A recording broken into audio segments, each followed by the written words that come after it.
It was a cold and rainy night in the small town of Mont. The raindrops tapped insistently against the windows of the houses, creating a soft and hypnotizing sound that enveloped the town in a cloak of tranquility, despite the storm. The streets, usually bustling, were deserted, with only the yellowed light of the street lamps illuminating the few wandering steps that dared to venture out. Clara, a young woman in her 20s, was returning to her hometown after a long absence. Her heart pulsed with a mix of anxiety and nostalgia as the car crossed the familiar streets, which now seemed distinct under the rain. Even with the gloomy weather, the smell of wet earth and the sight of the town brought forth dormant memories of her childhood, laughter, and play under the radiant sun. Mont appeared unchanged, preserving an essence that Clara had always associated with home.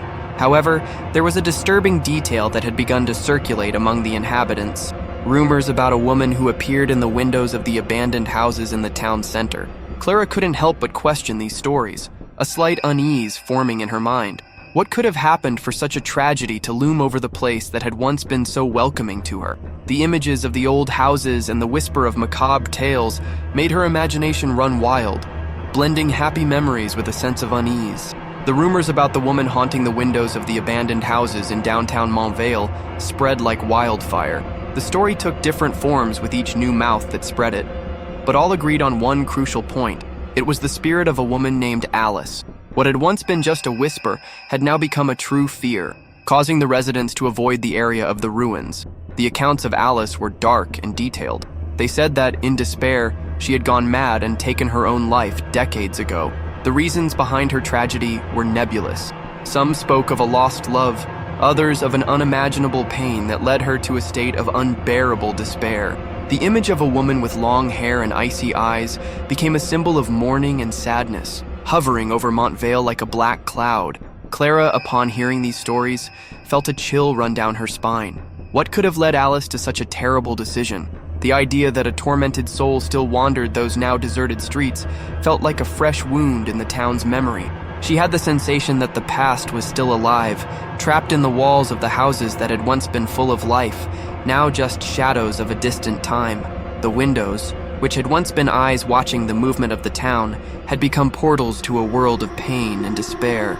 The figure of Alice, whether real or a product of people's imagination, cast a shadow over Clara's return, enveloping her visit in a cloak of mystery and fear.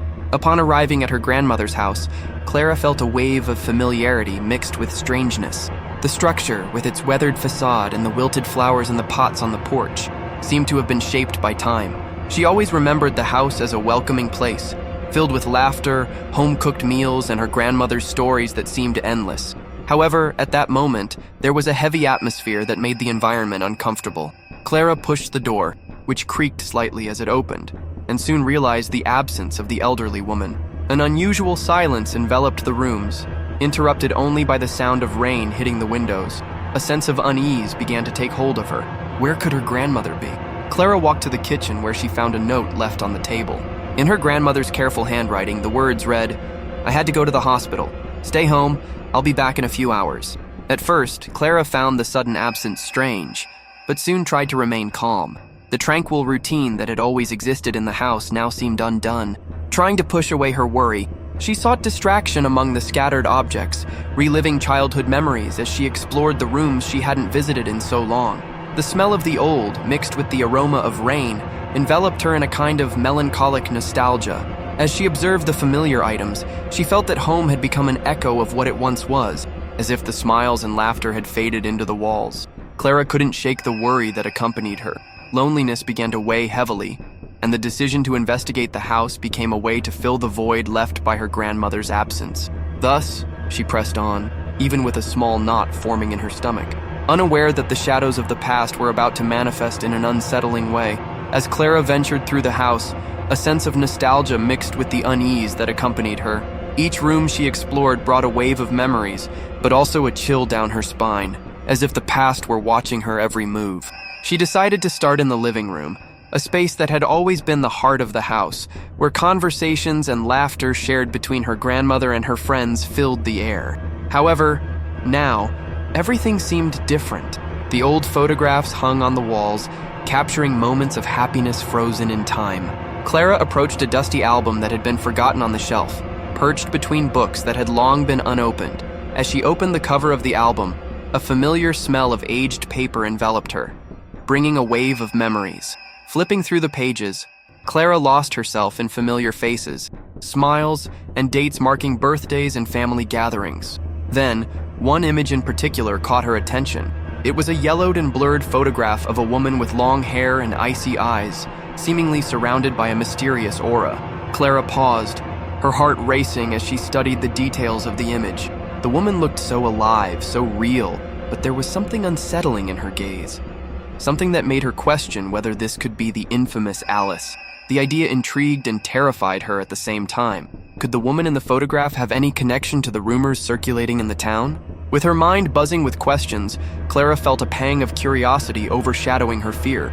Could it be that the image had something to do with the story of the woman haunting the windows of the abandoned houses?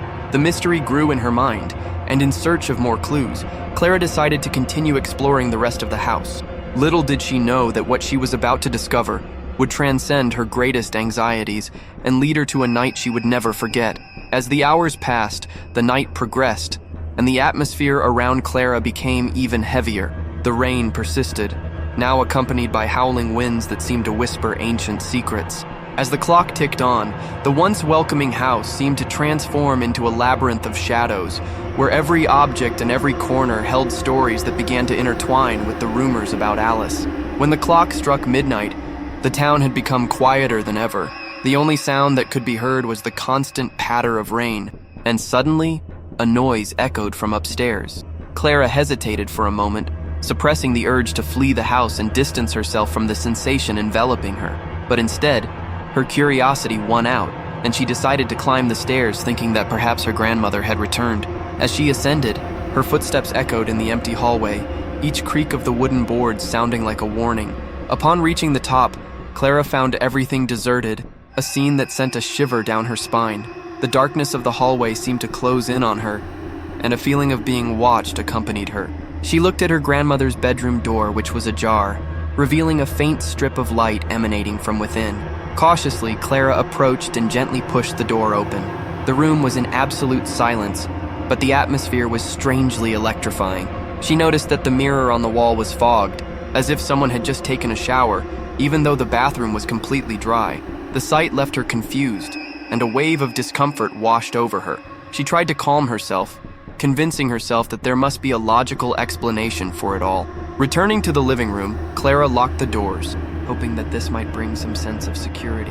However, at that very moment, she heard a sharp sound coming from outside. Curiosity and fear mingled, pushing her closer to the window. As she approached, her hands trembled slightly, and she looked outside, where the rain fell in curtains, obscuring her view. It was then that she spotted a pale figure across the street in the window of an abandoned house. The woman, with long hair and a white dress, was watching her with an intense gaze that seemed to penetrate her soul. The image was so vivid that for a moment Clara forgot her fear. However, when she blinked, the figure disappeared. Her heart raced, and she realized that regardless of what was happening, the night was far from ordinary. The shadows began to dance around her, and the feeling that something supernatural was about to be revealed became undeniable. Clara was trying to process what she had just seen when a sense of panic settled in her chest. The figure of the pale woman in the window of the abandoned house remained etched in her mind. A chill ran down her spine as she tried to rationalize the experience. Could it have been just an illusion, a trick of the moonlight reflected in the rain? But the intensity of the woman's gaze was undeniable. The unease grew within her, and the tension in the atmosphere seemed to carry a warning. Determined to calm herself, Clara stepped away from the window, but the weight of the darkness around her seemed to intensify. As she walked through the living room, she couldn't help but think about what this apparition meant. The legends about Alice and the strange stories circulating in Mont Vale began to intertwine in her mind, like a tangled ball of yarn, and she felt that she was being pulled into a much larger mystery. It was then that the sound of footsteps from upstairs interrupted her thoughts. Clara froze, horror growing within her, as her mind quickly traveled to the possibility that she might not be alone. She thought it could be her grandmother, but her instinct told her otherwise. The idea that someone, or something, could be on that floor made her hesitate. With each step that echoed, the environment seemed to grow heavier, as if the walls were breathing in unison with her fear. Still lacking the courage to explore the source of the sound, Clara decided to seek refuge in the hallway. With trembling hands, she tried to calm her mind, repeating to herself that all of this was just a figment of her imagination. However, panic made her seek comfort in what was familiar, and when she searched for her cell phone, what should have brought relief only haunted her further. The device vibrated with an anonymous message that made her heart stop. "Why did you look at me?" the message read, amplifying the feeling that the night was turning into a real nightmare. Terror flooded her. Clara felt she was being watched by forces beyond her comprehension. With adrenaline coursing through her veins, she quickly turned off all the lights, plunging herself into total darkness, hoping that the darkness could offer some kind of protection. But as the silence deepened around her, another, more intense noise echoed from upstairs, closer this time, as if someone were dragging furniture in a frenzy. "This isn't real," she whispered to herself, trying to convince herself that this couldn't be happening. The foundation of her reason was about to crumble, and under that pressure, the girl she had once been long ago began to weaken. The night, which should have been a reunion, was now transforming into a labyrinth of terror and uncertainties. Clara's heart raced uncontrollably as the shadows around her seemed to dance with a life of their own. The anonymous message still echoed in her mind, a question that haunted her like a terrifying memory. Fear enveloped her like a heavy cloak, and she could barely keep her thoughts organized. The sound of footsteps from upstairs continued, dragging with an unsettling cadence that gave her no peace. With each creak of the boards, the perception that something was about to happen increased. Clara remained huddled in the hallway, her body tense like a bowstring ready to snap. The kitchen table just a few steps away seemed like an improvised defense. But if something had truly come upstairs, that defense was merely illusory. She forced herself to turn her attention to the living room window, a barrier that could offer some view of what was outside, a possibility to understand what surrounded her. Drawn by an invisible force, Clara approached the window again. As she looked outside, her eyes adjusted to the darkness enveloping the street. The rain continued to pour, but there was no sign of life. The town, once familiar, now felt like an oppressive labyrinth, hiding secrets at every corner. It was then that she saw it. In the distance, in the dim light of an abandoned house, the pale woman was there again, watching. The image was so clear that Clara could almost feel the penetrating gaze of the figure as if it were inside her mind. This time, the woman didn't seem just a specter. There was a clear intensity in her presence, an almost palpable desire to connect. But connecting with that presence made Clara remember the stories about Alice and the pain the woman represented. What was the connection between them? What did that figure want from her? A series of questions flooded her mind as she struggled against the mix of dread and curiosity that enveloped her. Her cell phone vibrated again in her hand, making her jump. Fearfully, she hesitated to open the message, but the urgency to uncover the truth forced her. "I heard you." The words reverberated in her mind, each syllable echoing like a curse. Frightened, Clara pressed her lips together. What was happening surrounded her in a mix of terror and an inexplicable call. She looked out the window once more, but the figure was no longer there. The deep silence loomed, and fear transformed into an inexplicable determination. Clara needed to understand. What was about to happen was bigger than her. Some force was guiding her, and with the certainty that she had to face the unknown, Clara decided she needed to uncover the truth behind the woman hiding in the shadows of Mont Vale. With adrenaline pulsing through her veins, Clara knew that staying hidden in the hallway was not an option. Terror had reached a critical point, and the desire to know what was happening pushed her forward. With a hesitant step, she decided she needed to investigate the source of the booming sounds echoing from upstairs. Donning a suit of courage over her fear, Clara took a deep breath and climbed the stairs again.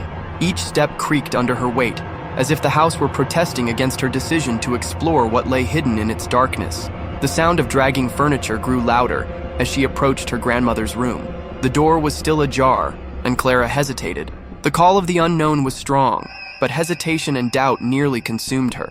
However, the idea that she could completely lose control of the situation if she didn't act made her move forward. Upon reaching the door, Clara peeked inside the room. The scene she found was disconcerting.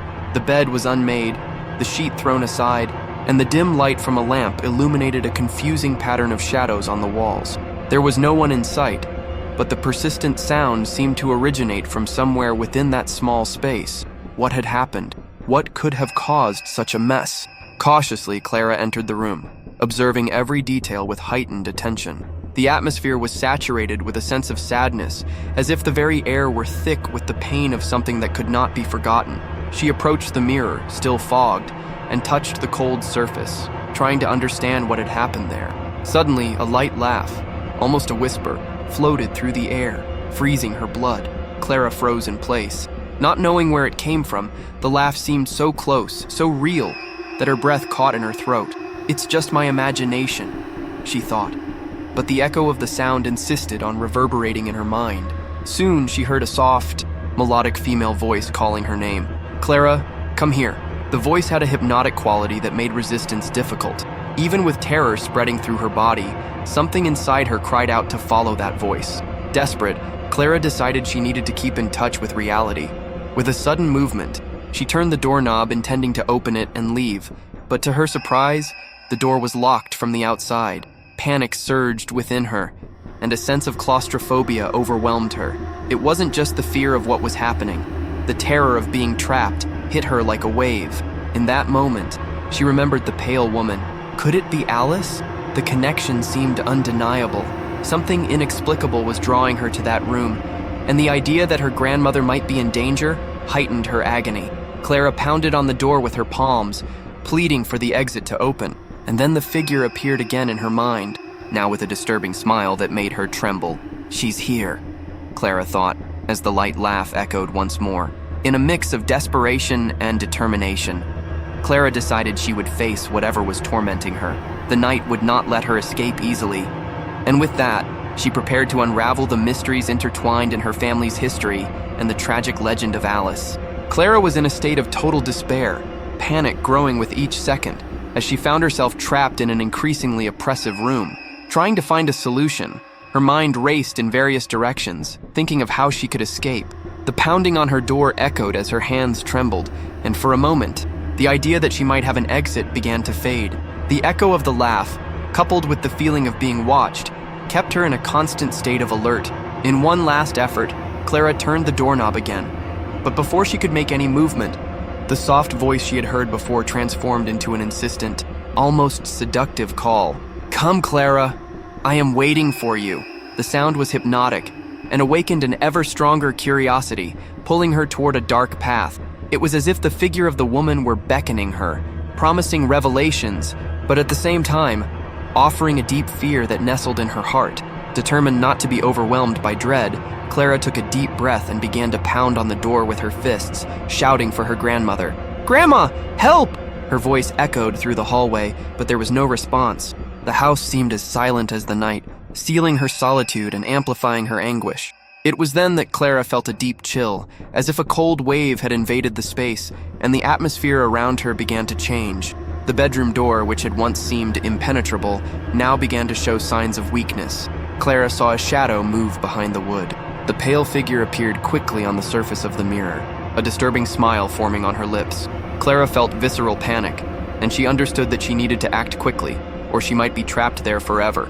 With trembling hands, she redirected the strength of her determination, imagining what she could do to free herself. It was then that she decided to look for another exit. Clara turned, and aware of the noise approaching, ran to the window, as it was her only hope. Dragging furniture, she felt adrenaline coursing through her body.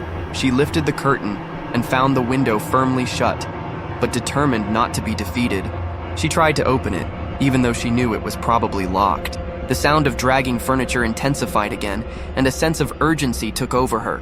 Clara shoved her fingers into the crack of the window, struggling against the weight of the wood and the resistance of time, when suddenly, she heard the doorbell ring. It was an unexpected sound in the midst of that terrifying night, and for a moment, terror gave way to hope. "Someone!" Clara shouted again, her voice echoing through the space, trying to summon any trace of familiar presence, but only the silence that followed made her doubt her own reality. She looked again at the mirror, where the figure of the woman seemed more distant, as if she were pulling away and leaving her alone in a world of shadows. Clara, filled with dread and determination, with tears streaming down her face, decided she would not give up. It was time to face what loomed over her life, and with that, she finally found the courage to confront both the shadow of Alice and the truth surrounding her. Desperate and her mind reeling, Clara decided there was no time to lose. She needed to discover what was really happening, and who the figure was that seemed to haunt her life. With that in mind, she resolved to face whatever was lurking inside her grandmother's room. She approached the door slowly, her heart racing as she thought of the figure of the pale woman she had just seen. Clara opened the door slowly, hoping not to find anything, but what she saw made her freeze. The door creaked softly as it opened, revealing the room shrouded in dimness, its shadows dancing in an unsettling manner. However, the sight that struck her most was that of the woman sitting at the edge of the bed, with empty eyes and a chilling smile that seemed to stab her heart. The image was so surreal that Clara was paralyzed for a moment. The woman, who fixed her with a penetrating gaze, seemed to have stepped straight out of her worst nightmares. Long, wet hair cascaded down her back, while the white dress enveloped her like a fog. The faltering words that tried to escape her lips couldn't form. Her breath became heavy, and a wave of cold enveloped her, as if the very air were cutting. "Who are you?" Clara finally managed to whisper, her trembling voice betraying her fear and confusion. The woman remained silent, but the smile widened, a disturbing expression that defied all logic. "You know who I am," the woman replied, her voice echoing softly in the silence of the room. It was a voice that carried both sweetness and a dark tone. "You sought me, and now I am here." Clara tried to step back, but her legs wouldn't respond. Fear paralyzed her, and she was aware that she couldn't simply escape. What do you want from me?" she wondered, knowing that the tales of Alice seemed to come alive before her. The figure did not move, but her gaze held Clara captive, as if an invisible force kept her in place. "I am part of your story," the woman said, leaning slightly forward, her presence filling the space. "You are like me, carrying the memories and the pains that cannot be forgotten." The words hit her like a whirlwind. Clara realized the pain in her own life, the guilt, the grief, the unresolved issues that dug deep within her. How could a stranger reflect her own feelings so clearly? The mirror in the room brought her back to reality, showing that she was not just a visitor. She was intertwined with Alice's story. With a surge of courage, Clara decided she could not allow fear to dominate her. "I am not you. I want to be free," she declared, her voice now more resolute. The woman paused for a moment, as if absorbing the words, and then the disturbing smile began to fade, giving way to an expression of understanding. Then, "Free yourself," she murmured, and the light in the room seemed to dim as the figure began to dissipate, as if merging with the shadows. The feeling of oppression began to unravel, allowing Clara space to breathe. She realized that by confronting her own pain, she was also facing the shadows that had accumulated over the years. Determined, Clara took a step forward, releasing the tension that held her captive. "I will not let the past define my future," she declared, and gradually, the darkness began to dissipate, revealing the light that had always been present. The figure at the edge of the bed smiled one last time, and before Clara could comprehend what was happening, the presence began to disappear. But in doing so, Clara realized that perhaps, finally, she was ready to face what truly mattered, not just the legend of Alice, but the echoes of her own life. The battle was just beginning, and a new determination propelled her to emerge from the shadows, ready to seek the truth that had always accompanied her. The next morning, sunlight timidly filtered through the windows of the house, creating a soft pattern of glow on the wooden floor. The rain from the previous night had washed the streets of Mont Vale, and the town seemed to have been reborn in a restorative silence. However, for Clara's grandmother, the day began with an unsettling premonition. After spending the night in the hospital, she was returning home, unaware of what had transpired in the last few hours. Upon entering, she sensed something different in the atmosphere surrounding her. The house was in complete calm, but there was a void in Clara's voice that did not go unnoticed. The walls seemed to whisper her feelings, and the grandmother slowly walked down the hallway, her intuition warning her that something was not right. As she approached her granddaughter's room, a deep sense of apprehension enveloped her, as if the house itself were holding its breath. With her heart racing, the grandmother pushed open Clara's bedroom door. What she saw made her freeze. Clara lay on the bed, her eyes open but unresponsive. The young woman's face was pale, almost ethereal, and the expression that had once revealed courage was now imbued with a mix of fear and tranquility. She approached, worried, feeling that the connection between them had become palpable, but Clara was merely whispering repeatedly, "She is in the window. She is in the window." The words were strange and disturbing, a repetition that seemed to carry the weight of a night full of revelations and terror. The grandmother knelt beside the bed, holding her granddaughter's hand and trying to bring Clara back to reality. "Dear, I am here," What happened? You need to tell me, she pleaded, her voice choked with concern.